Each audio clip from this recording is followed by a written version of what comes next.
everybody, welcome back to another video. This is a video that I have been wanting to make for so long. And just like my recent video about what's in my camera bag version 2, I wasn't ready to show you all what my desk setup looks like. So I decided to completely redecorate my whole room. Completely started from scratch. It was quite the process. But I documented all of it just to see the change from obviously what it used to look like to what it looks like now, and I have to say that I am so happy with how my room looks at the moment and how my desk setup looks. Like, look at it! Look at it! It's amazing! Look at that! Look at that! Look at that! So, to get started, I'm going to talk about the computer I am using at the moment. I am using the M1 Mac Mini at the moment. That is what I use to take care of most of the projects that I have been doing over the past year or so. So the computer is the base model. So it's 256 gigs, 8 gigabytes of RAM. It's been doing a great job. Now, the reason why I have that and not something a lot more powerful is previously I was using a MacBook Pro from 2015 and it just was not keeping up anymore with the sort of stuff that I am shooting at the moment, especially when I'm shooting a lot of my stuff in 4K. It literally could not handle that. And I just needed something quick. So I bought the Mac Mini off of a friend for like half the price of a new one, and yeah, it's great. I love every part of it. But unlike a iMac, which is an all-in-one, I needed to get some sort of screen so that I could actually do the work that I'm being asked to do. So with that, I have a Samsung 28-inch 4K. Don't know the exact name of it. I'm not that sort of person, but I'm sure if you typed in Samsung 28-inch 4K on the internet, you will be able to get this one right here. And it is fantastic. I love that screen. I've never owned a 4K screen before. Prior to this, I did have a Samsung one, but it was 1080p, and I was hooking that up to my MacBook Pro. But this is a bit spicy. I love it. I love it so much. Just really helps when I'm editing my 4K footage, just to know how it actually looks and not what it looks scaled down. That's just been a really big help. Carrying on with the computer stuff, what we have here are two 8TB Seagate hard drives. So a big reason why I'm happy to get a base model of any computer is because even when completely spec'd out, the highest you can usually go with Apple specifically is 2 terabytes, and that's just not enough for me. I capture a lot of footage, I shoot on Sony, I also shoot a lot of stuff on Blackmagic as well, and the file sizes are huge. And I was like, right, I need to get much bigger hard drives. So that's why I've got two of them. So one of them is the hard drive that I work off of. I don't keep anything on the computer. It's all off the hard drive. And the other one is a 8TB backup of that hard drive. And yeah, those Seagate hard drives are just really good, and they just sit right here on top of my desk. The final thing plugged into those hard drives is my Loop Deck station. That is what I use to edit all of my pictures. It runs through Lightroom Classic. Just the tactile feel, that does not look right, but the tactile feel of adjusting the exposure and the contrast and the colors is just it's just a really good experience that just makes me enjoy editing that little bit more. Let's just go over to my MacBook Air. So this just sits with me, but this is the MacBook Air M2. This is the brand new one. Again, this is just the 256 8GB of RAM. I use a lot of SSDs to store everything on, and so there isn't anything on there, but the main reason I use this is to just transfer data onto here when I'm out and about, when I'm on trips, when I'm on shoots, just so I know that I have a backup of everything and to review footage, because as I said, the MacBook Pro that I was using previously could not handle 4K, and this handles it like an absolute beast. In terms of audio, I use 2 sets of headphones. The big ones that I use are the Beats Pro from quite a few years ago. So these ones right here. So yeah, these have been fantastic. I just got these at CEX like years ago for like 100 quid, and they have been fantastic. They just sound really good, and I've never had a need to upgrade them since. And I just love the quality of them and the look and the chunkiness of them, and obviously the sound is just impeccable.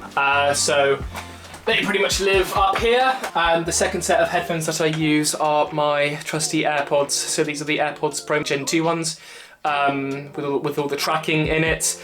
And these, for such a small form factor, are fantastic for audio.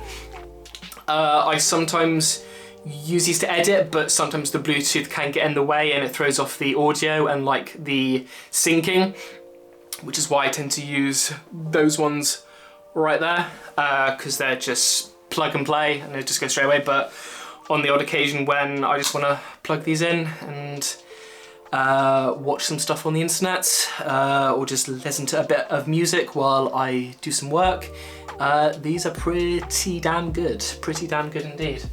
And because these are the Gen 2 ones, they have, I don't think it's MagSafe, but they charge magnetically. And if you have an Apple Watch, the charging puck that it came with, it just charges. So that just sits right there under the computer. For a bit of ambiance and a bit of light, I just have these lamps right here, if you can see those. They've got a little slot in between them, and I just put some candles in there. Right at the back, underneath the computer, is just a little dish, and I just literally use them to store my SD cards in there. Just SD cards that still have stuff on them that I need to clear. These have been sat here for ages now. I need to clear them, but I don't.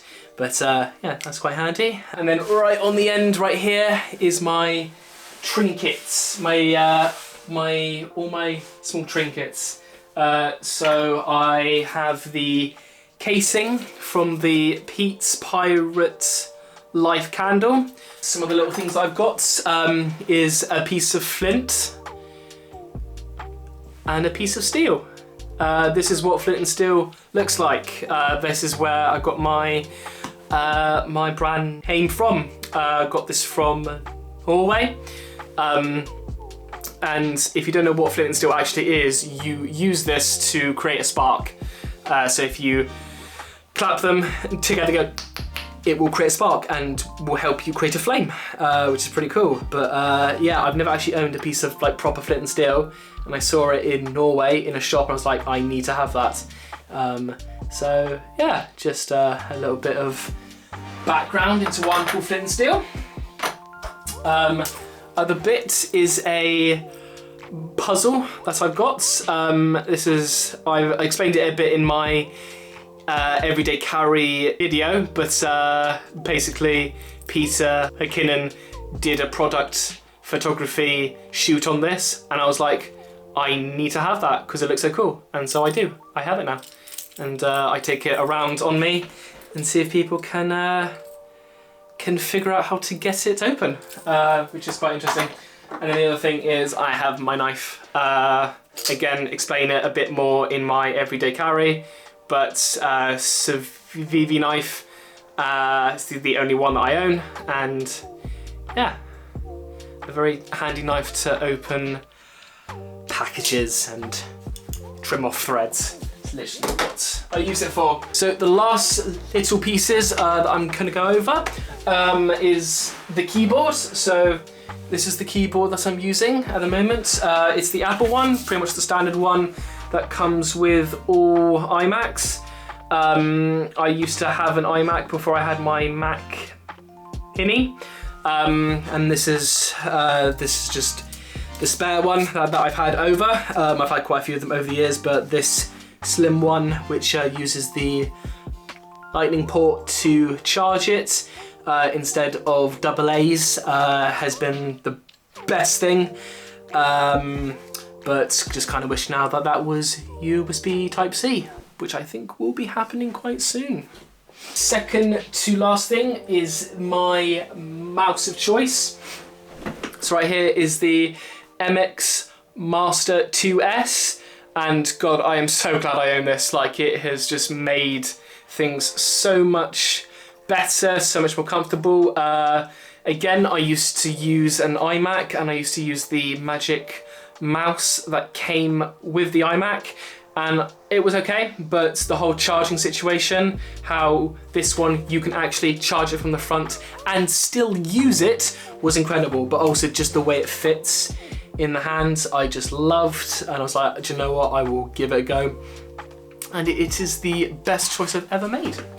And that is just sitting underneath just a mat that I cut out from a much bigger mat, but I didn't want that anymore because it was just too much, and I cut out of this, and that is what I have used for God knows how many years now. And the final thing is just these little cupboards underneath. Can't really see it under there. I'll probably throw in some behind the scenes clips, but it just keeps old hard drives, keeps my gimbal, keeps my drone there, and some plugs and all that, because I wanted this setup to be as cable free as possible, so a lot of it just runs through this cupboard underneath, and yeah, it's brilliant.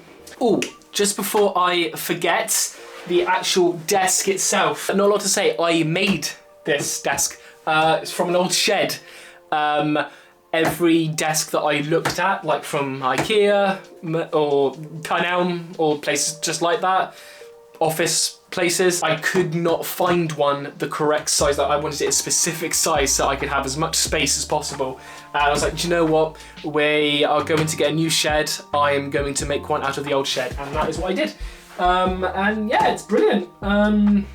It's built on top of an old IKEA desk because I was able to screw in the old feet underneath, and yeah, it's worked an absolute treat. So yeah, that is my desk setup, and I absolutely love the thing out of it. Yeah, it's brilliant, and just really helps me to get in the zone when I need to do work. And yeah, hopefully it's inspired you a bit, and possibly there's a few pieces on here that you think, oh, you know what, I'm gonna give that a try and give it a look and see if it will help me in my office space. So yeah, thank you for watching today's video.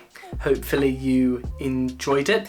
If you want to see more content just like this, then please make sure to like, comment, and subscribe. Make sure to turn on the notification bell so that you get notified every time I upload a new video.